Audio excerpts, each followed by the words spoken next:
So I'll be honest, when I started hearing the Marcus Aldridge trade rumors, I was a little surprised, given that he's just been the mainstay in Memphis for so long at this point. When you think of the Memphis Grizzlies, it doesn't take you long to get to Marcus Aldridge. But then I started hearing rumors about the Celtics potentially trading for him, and then I started to contemplate Memphis's situation, and I started to say, I could actually see a world in which they would want to move Marcus Aldridge. Because let's think about this. He's 32 years old at this point. Doesn't have too many years left to go in him.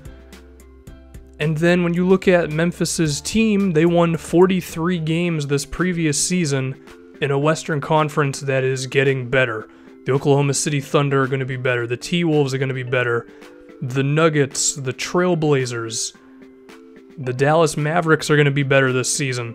There's a lot of teams that are just going to be flooding up the Western Conference playoffs, and you could understand the Grizzlies organization wanting to be progressive rather than reactionary, and they don't want to be in a situation where they have a guy in Marcus Aldridge who's too old to where they can't really trade him anymore, and then he's not good enough to make them a real title contender. And I can see the avenue for the Grizzlies wanting to go. As much as it sucks to see him go, trading away Marcus Aldridge, getting some draft picks, young players, building more around Mike Conley, who's a bit younger, that might be the way to go. And I don't know if you'd have to go through a full-fledged rebuild.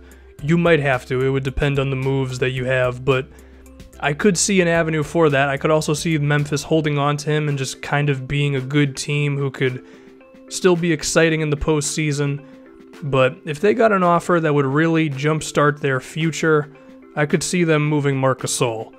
Now, Kevin Love, I mean, this one's been pretty talked about for a long time now. I mean, even during the season, as the Cavaliers' defense wasn't very good, the belief was maybe Kevin Love would be the guy that you would trade away to get something for, and given how much resistance they gave the Warriors in the NBA Finals, which was not that much, using Kevin Love as a trade piece to get someone else who can be more of a defensive player or multiple defensive players who would actually give you more of a chance against the Warriors. Yeah, it's definitely a line of thinking that makes sense to me. Plus, Kevin Love, while his offensive game was probably the best for Cleveland this season in terms of them getting him the ball on the low block and him just being kind of a member of the offense a little bit more instead of just standing out in the corner, you could be like, well, yeah, but they're starting to figure it out. I mean, yeah, but at the same time, like, Golden State's there, man, and they beat you in 5 games. And if you turned Kevin Love into something more athletic, I could see the thought process. Now, apparently there was a move in place at one time to where the Cavs, at least they were working on a Paul George type of a move. Of course, that fell through, part of it because there's been a lot of controversy with their front office and Dan Gilbert, the owner. I mean, I don't know what the market really is for Kevin Love at this point. I think the Cavaliers are definitely going to try to move him, and I would not be surprised if he ended up getting moved during the season.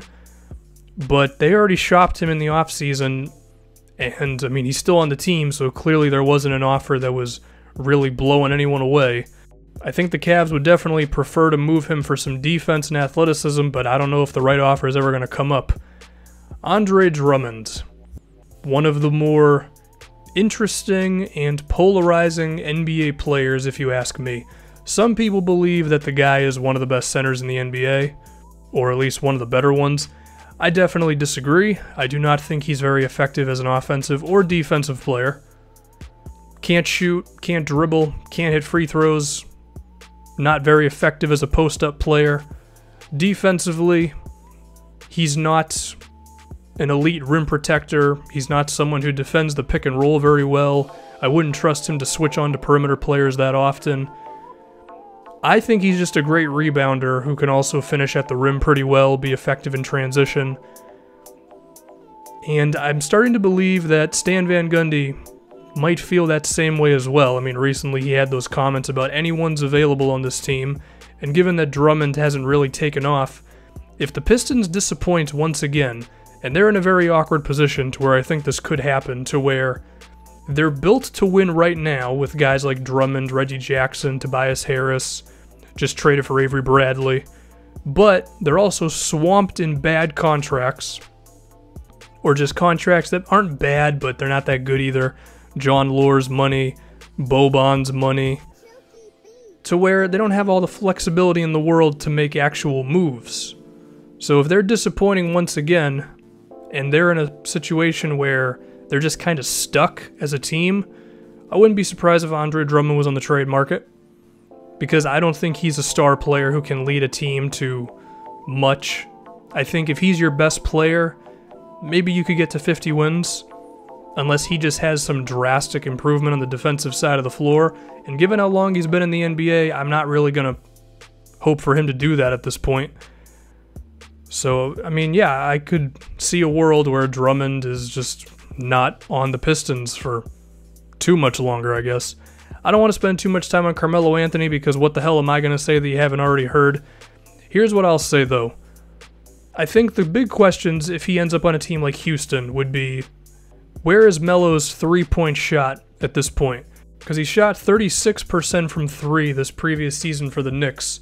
If he ends up on a team like Houston that has two great creators in Chris Paul and James Harden, could he just pull the Olympic Melo and just play off ball all the time and shoot a bunch of three-pointers and be awesome that way, and give them like a small ball four guy who can move off of screens? Because if that's the case, then I'm pretty excited for a Melo trade. And I think that would be the one place that would make sense for him offensively, would be Houston. I do fear that depending on what you'd have to trade to get him, hopefully you wouldn't lose too much defensively. It'd be interesting if he ended up on them. And then finally, LaMarcus Aldridge. I mean, if you go through rumors and reports that credible people have said, they've said that Aldridge is not the most happy in San Antonio for, I don't know, lack of touches or whatever. I would say to that, you probably should have realized what you were getting into with Kawhi Leonard being on the team.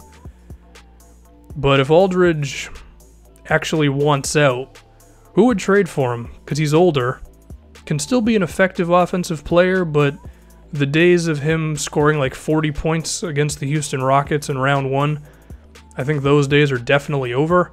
I don't even know what his market would be. Like, could you get a lottery pick for Aldridge? I wouldn't move that if I was him, given his age. But there are definitely reports out there that he's just not very happy with San Antonio, so.